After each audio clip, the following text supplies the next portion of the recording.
Hello everybody and welcome to this illustrated performance and conversation. Firstly, I'd like to thank Harp Ireland and Gradam for their continued support and for making performances and opportunities like this available during these very challenging times for everybody. I'd also like to thank the Arts Council of Ireland for their continued generous support towards these events, and without them this would not be possible. We're here today to talk a little bit about my PhD research at Ulster University, and I'm a doctoral researcher in my 4th year, and I'm joined today by Dr. Peadar MacGabhann, who is a Gaelic Bardic poetry specialist. And my research focuses primarily on the reimagination of harp accompaniments to the recitation of Gaelic Bardic poetry in a contemporary context. Gaelic Bardic poetry and harp practices, as I'm sure many of you are aware, flourished in Ireland between roughly 1200 and 1650, and then a little later in Scotland. The harp was used as an accompaniment to the recitation of Gaelic Bardic poetry, and this performance practice consisted primarily of 3 members: Anfilla, the poet, Anrakara, the reciter, and Ancritra, the harper. With little and a scarcity, certainly, of evidence relating to the specific music performed by the harper, my research reimagines this performance practice in a contemporary context, using the poems that were composed from within the period to study and explore the possibilities of this performance practice in a contemporary setting and the potential role of the harper in performance. Maybe at this point I'll bring in Peadar, and maybe if you wouldn't mind saying something about the style of poetry and type that was used. Well, the kind of poetry that we're dealing with here is called syllabic poetry. Now, there were various varieties of syllabic poetry. The kind that we're dealing with here is called Dan Jirach, and this kind of syllabic poetry has many rules, but perhaps the most important is that it deals with the counting of syllables. That's a fundamental aspect of this kind of poetry, hence the term syllabic poetry. The other aspect of this kind of poetry is that it involves an archaic pronunciation. The kind of pronunciation of Irish that would have been used in the late medieval period. And you'll notice one aspect of it is, for example, that we pronounce the TH sound as th, and there are other aspects of this pronunciation which are very archaic, and it's very interesting. I think that this kind of presentation that we're involved in also depends on the pronunciation of sounds that are now dead in the current spoken language. And as I've said, another aspect of this kind of poetry is not the rhyming of consonants. So consonants are grouped together, and they're grouped together on the basis of their sound characteristics. And there's also, of course, a requirement for there to be rhyming between the vowels as well. If you take any 2 given words that are involved in rhyme, the beginning of the rhyme begins with the first vowel or diphthong in any given word, and it will require that it's matched up with the same vowel or diphthong in the word with which it is supposed to rhyme. So it's a very complex kind of poetry, and it probably reached its very highest point in the 16th century as practiced in the poetry of people like Dhúchas and the Fermanagh poet, or Comhdháil Higgins, the Sligo poet. And these poets would have gone to the so-called Bardic schools. There were numerous Bardic schools in the country, and they would have spent many years studying in those schools and perfecting their art as poets of syllabic poetry. And of course, as we were saying earlier on, there's an intrinsic link between these poets and the harpers. I mean, it seems to me that it's highly likely that these poets were doing music 101, if not music at a higher level as well, in the so-called Bardic schools. So alongside poetry in its technical sense in terms of metrics, and then history and law and the study of literature, that they would have spent some time also studying music. I think that's very, very, very likely. Absolutely, and indeed there's so many references to the harp within the poems themselves, which is again another kind of hint for us that the harp was intrinsically involved in artistic practices relating to poetry of the period. And I suppose since whenever I began this research and you were reciting the poetry, it is so complex that it seemed totally unfamiliar to me, to be completely honest, at the start. And thinking of how I was going to get around to become involved in this practice was quite difficult. And so the research adopted a practice-led approach, which really placed me in the shoes of the harper. And I think that that's been the most fluid and organic means of understanding the role of the harper within this performance practice.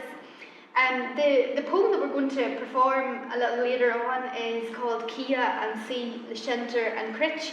And just firstly, before Peadar maybe gives a little bit of context to do with the poet involved, I approached this accompaniment from a syllabic perspective because having done a little bit of study and research into and gaining a bit of an understanding of the poetry, it became clear that the syllabic nature of the poetry was of primary importance throughout this period. So upon thinking about, well, how could the harper have adopted a framework to guide their accompaniments, I thought, well, perhaps the syllables might provide some sort of a rhythmical framework. But that became quite complex as we found out as the accompaniments progressed. And really the distribution of the syllables, which is very clearly specified in the rules of Jevi meter, which this poem is set in, where there are 7 syllables per line, created quite an irregular rhythm for us in performance. And really what sprung out to me was that whenever we were practicing, the syllables were not evenly distributed. Whilst we knew there were 7 syllables per line, the actual fluctuation of their pronunciation made creating an accompaniment based upon their pronunciation quite difficult, and really rhythmic accentuation came to the fore and came into our discussions. So perhaps the syllabic approach then was kind of overturned by the stress-timed nature of recitation and of the Irish language. And perhaps maybe if you would shine some light maybe on the rackeras, the recitor's perspective, and maybe the impact that might, or how you recited that at that time, as well as maybe a wee bit about the poet, Shahrin Ketchy. Well, I'll speak about the poet first, will I? Yeah. Shahrin Ketchy is one of the greatest names in the writing of the Irish language and its history and literature. And he was born in 1569 and died in 1644. And he produced the magnificent Forest Fasser Airy, his History of Ireland, around 1634. And he was from the area around Kerr in County Tipperary, and he is associated with the village of Burgess, and he probably attended the Bardic school there that was being run by the McCrae family, who were patronised by the butlers of Kerr Castle. He himself, as I say, is one of the leading writers of the Irish language in its entire history because of his Forest Fasser Airy, probably the text that was most copied over the past 300-400 years since it was written. He also was a very accomplished poet, and one of his pieces is this poem that begins Kia and Si, the Shinter and Critch. So who is the expert by whom the harp is being played? And as Lauren has pointed out, this particular poem is in the metre of Jevitha, or Jevi, in contemporary Irish, and it involves the counting of syllables, first of all. There are 7 syllables in each line, but what's odd about this kind of poetry is that, or this particular metre rather, that you will have a word at the end, finishing, for example, in a single syllable in line A, the first line, but that the word finishing up line B, the second line, will have an extra syllable. So, for example, in line 1A of this particular poem, we have the word critch, but in line 1B, we have the word, the compound word, Glenullin lich. Compound words are, of course, a trick that these poets were using to provide them with that extra syllable. And of course, what's happening is, whilst critch in the first line is stressed, the word with which it rhymes, or the second element of the word with which it rhymes in line B, is unstressed. So whilst critch is stressed, nuath lich, the lich there is not stressed, because it is the second element in that compound word. And the rules of the Irish language historically were that the stress is always on the first syllable of the word. And we can see this again, for example, in line C of the same verse, where we have the word clair, and then the final word in line D, Naragain. And this really it's worth pointing out that as these kind of tricks of the trade for these poets in their compositions, whilst they're easily identifiable on paper and in accordance with the rules, when we became involved in this performance practice, it became very clear to me that orally it was very important that I was picking up the rhythmical markers that were orally perceivable at the time, because this is the role that the harper would have had in this performance practice. It was orally transmitted. As far as we know, the music was not transcribed to any extent. So, for example, you're talking about the end of the end lines, the final word at the end of lines in Jevi meter was particularly difficult, because line beginnings and line endings in any poem structure are very significant structural components of the verse, and they aid the listener's ability to distinguish that structure. So actually conjoining and merging harp accompaniments with the recitation of the beginning and end of lines was quite difficult because of this wordplay that was happening on the second syllable, the unstressed syllable. So a number of challenges arose out of this. For example, when I was concentrating so intensely on following the specific syllabic rules, I wasn't recognising the importance of the context of the poem and the importance of the stresses as they were pronounced, and then this wordplay, such as rhyme. So I wasn't able to focus on this, and I thought, well, this is not really how I imagined this performance practice existing now in a contemporary context. And as well then, at the beginning of lines, we often saw poetic anacrusis, and this has been, described as a reflection of anacrusis in music. And indeed it is, but it means a whole lot more to the harper in terms of providing the harper with a rhythmical framework to which they can align with at the beginning of lines. So we had studied a different poem, a Hlárseach Crick I Husker, and it constantly began with this Hlárseach, so a preliminary syllable which does not receive stress, primary stress, but which actually draws attention to the following, the subsequent stressed syllable. And even though this is a poetic characteristic, it became clear that I could use this as a rhythmical guide to my own accompaniments.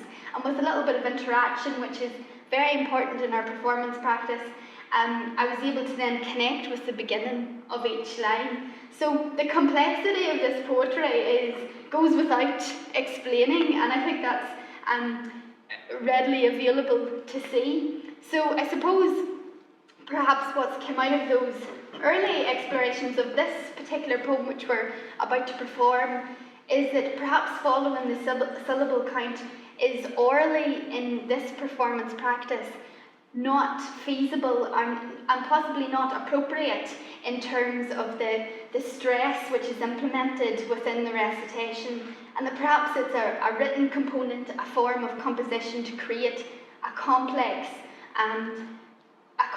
oral aesthetic and experience for the listener, but by all means that the harper's role should be much based upon their responses to your recitation.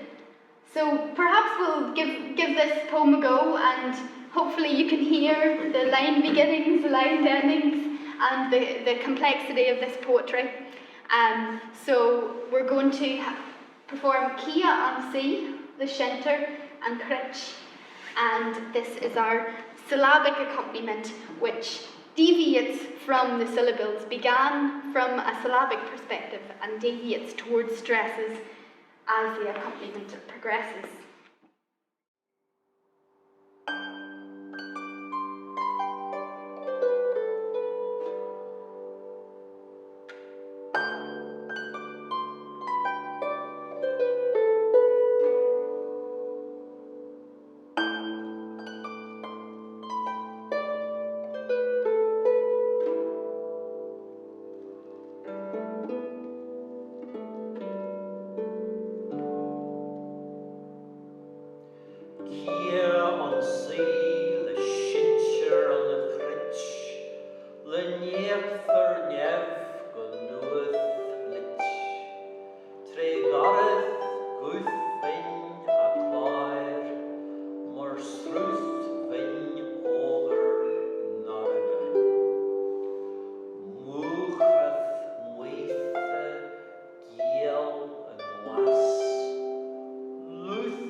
Tugus and sacht ig washe, Roma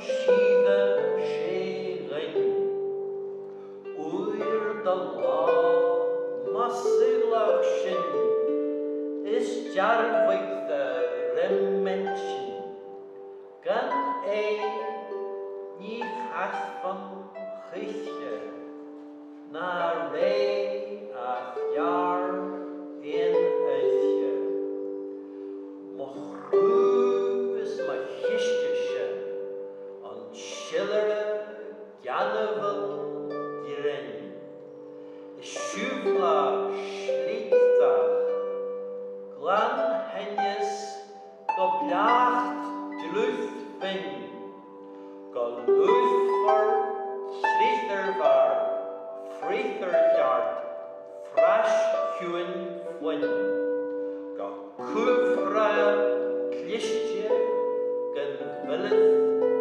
Gan Varag